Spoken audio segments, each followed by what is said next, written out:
जो आनंद शांत रहकर चुप रहने में है वो शिकायत करने में नहीं, क्योंकि अज्ञान की शक्ति क्रोध है और ज्ञान की शक्ति मौन है। तो वेलकम बैक गाइस, ये हमारा नेक्स्ट व्लॉग है और ये हमारे दादा दादी जी हैं जो हर शाम को ऐसे ही बैठे हुए रहेंगे ताकि कोई आए और इनसे बात करे। अब बात करने के दरमियान में ये लोग देखिए किस तरीके से बात करेंगे। हालांकि ये दोनों एक दूसरे को बहुत ज़्यादा इज्जत भी देते हैं और एक दूसरे को मान सम्मान।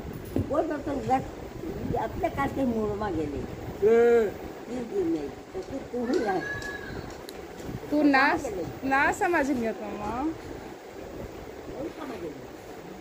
So hello, good morning guys. मैं अभी, ये मेरा 10th ब्लॉग है और अभी मैं स्कूल जा रही हूँ। अभी स्कूल खुला हुआ तो नहीं है, बच्चे नहीं आ रहे पर टीचर्स को आना है इतनी गर्मी में। फ़िलहाल हम जा रहे हैं, पहुँच गए। फ़िलहाल अब हम स्कूल में पहुंच गए हैं। इतनी कड़कती धूप में भी स्कूल हमारा खुला हुआ है। मतलब कहने का मतलब कि सिर्फ टीचर्स आ रहे हैं, बच्चे नहीं आ रहे हैं। तो हेलो, गुड मॉर्निंग गाइस।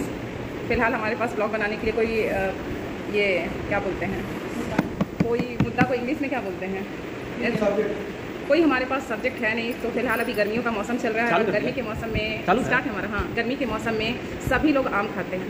चलिए, अकेले खाने की तो कोई बात नहीं है, अकेले तो जैसे तैसे आदमी मुंह में लगा के भी खा लेगा, लेकिन 10 लोग के बीच में अगर आम खाना है तो उसको किस तरीके से खाएं, इस बार मैं आपको ये बताने चली। तो सबसे पहले आप पेड़ से आम को तोड़ें, अगर टपका हुआ है तो उसको उठाएं, उसको अच्छे से धो लें, क्योंकि इसमें जो प्लीज डोंट डिस्टर्ब, तो इसमें जो जिसको क्या बोलते हैं, लाही बोलते हैं, कुछ वैसा रहता है हमारे बिहारी लैंग्वेज में, उसको लाही या कुछ वही पदार्थ, ये हाँ मौसमी पदार्थ है। तो इसमें कुछ वैसे चीज़ रहते हैं जो कि आपको मुंह के आसपास में घाव भी हो सकता है, इसलिए इसको हमेशा अच्छे से पहले धो ले, धो के इसको अच्छे से निचोड़ ले और निचोड़ के और फिर इसको इस तरीके से हाथ से पकड़ के और धीरे से टू गुड। लेकिन इससे पहले आप ये कर सकते हैं कि इसको फ्रीजर में डाल दें, तो उसके बाद आपको माजा और स्लाइस लेने की कोई ज़रूरत नहीं पड़ेगा। आप विदाउट माजा विदाउट स्लाइस माजा और स्लाइस से बीमारी भी होता है, बिल्कुल सही बोल रहे हैं, लेकिन इससे आपको कोई बीमारी नहीं होगा। हाँ, अगर 10 आम एक बार खा जाएंगे तो बहुत बड़ा बीमारी हो सकता है, लेकिन एक आम अगर खाते हैं, दिन में 3-4 आम खा सकते हैं आप, लेकिन उससे ज़्यादा खाने से आपको रोना आएगा, डाइजेस्ट नहीं हो पाएगा। तो उतना ही खाएं जो कि डाइजेस्ट हो सके। सो ये जो तरीका है ये आप लोग भी यूज़ करें। हाँ, दूसरे के सामने पूरा आँठी निकाल के छिलका ऐसे करके तोड़ के मत खाएं, नहीं तो देखने में बहुत बुरा लगेगा, लोग आम खाना छोड़ देंगे। तो जो तरीका मैंने बताया, इसको ऐसे करके दवाई अच्छे से हल्का हल्का ऐसे कर दीजिए, फिर ऐसे जूस पीजिए और इसको वापस ऐसे ही फेंक दीजिए। मालदा में। और अब हमारा स्कूल का काम स्टार्ट हो गया। थोड़ा फ़न के बाद फिर उसके बाद मैंने स्कूल का वर्क करना स्टार्ट कर दी। जितने भी पेरेंट्स थे उनसे बात करना कि बच्चे पढ़ाई कर रहे हैं कि नहीं कर रहे हैं, फ़ोन कॉल्स करना।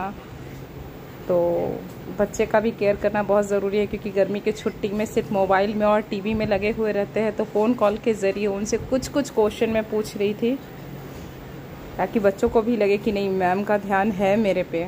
नहीं तो वो लोग भी हम जैसे हम ही को भूल गए थे, पढ़ाई क्या करेंगे इस टाइम। वो काफ़ी इंटरटेनमेंट करने में लगे हुए थे। अभी पेरेंट्स काफ़ी परेशान थे। अभी हमको खुद बिलीव नहीं हो रहा है कि हम किससे बात किए। अभी तुरंत रॉकी भाई से बात की हूँ,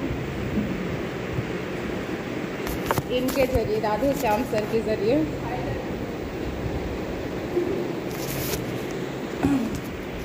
पहले तो हम विश्वास नहीं कर रहे थे कि मतलब सही में राधे श्याम सर ये हमारे लिए देव पुरुष के समान है, जो हमें रॉकी भाई से बात करवाया। वो एक्सेप्ट किया है कि हाँ रॉकी ही है। यही अभी 90% बिलीव हुआ है, 10% बिलीव होना बाकी है। अभी 10% नहीं हुआ है पूरे 100%, लेकिन जहाँ तक लग रहा है कि उनसे बात हुआ है और मैं उनकी बहुत बड़ी फ़ैन हूँ। मैं ही नहीं, हम 4 बहन हैं, 1 भाई है। हमारे घर पे सब लोग रॉकी भाई के बहुत बड़े फ़ैन हैं, सब लोग वीडियो देखते हैं।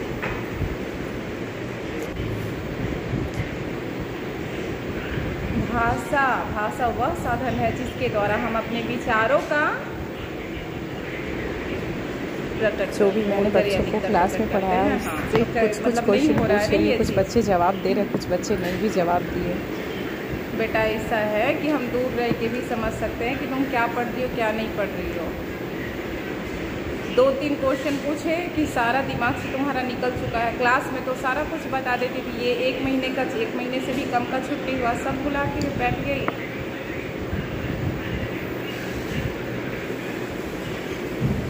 नेक्स्ट टाइम से ये मिस्टेक नहीं होना चाहिए। सारे के सारे याद कर लो। कल फिर से मैं कॉल करूँगी और कुछ क्वेश्चन पूछूंगी, ठीक है? ओके, ठीक है, बाय।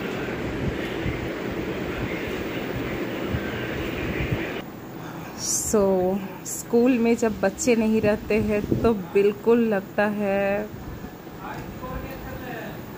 जग सुना सुना लागे, जग सुना सुना लागे। अभी फ़िलहाल वैसा ही लग रहा है, नहीं तो यहाँ पे जो धूम धड़ाम ये सब होते रहता था। अभी सबसे ज़्यादा दुश्मनी अगर निभाने का कोई काम किया तो गौर से देखो इस खतरनाक हमारे स्कूल में जितने भी स्टाफ हैं उनसे बात करने का कभी क्लास के दरमियान में कभी भी मौका ही नहीं मिलता था। जितना बड़ा आपने कृपा किया है, लाइट से उठा के इच्छा मिले, लेकिन थोड़ा समय मिला आज एक दूसरे के साथ टाइम बिताने का, एक दूसरे से बात करने का। काम के बाद मैंने ये सब किया। सो आई एम वेरी हैप्पी क्योंकि हम आज रॉकी भाई से बात किए हैं। ये सारे के सारे हमारे साथ ही काम करते हैं। और फिलहाल अब 12 साढ़े 12 बज चुका है। अब मैं यहाँ स्कूल से निकल रही हूँ। पूरे मतलब क्या बताएं, इस टाइम बहुत ज़्यादा तेज़ गर्मी रहता है। मैं सोच तो रही थी घर जाने के लिए, पर मुझे मार्केट जाना था कुछ काम से।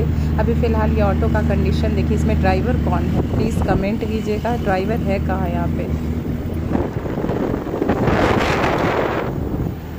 धूप तो बहुत तेज़ था भाई, कोई नहीं चाह रहा था कि रोड पे खड़ा होकर ऑटो का वेट करे। इस कंडीशन में हमारे ड्राइवर महोदय अच्छे से फ़ायदा उठा रहे थे।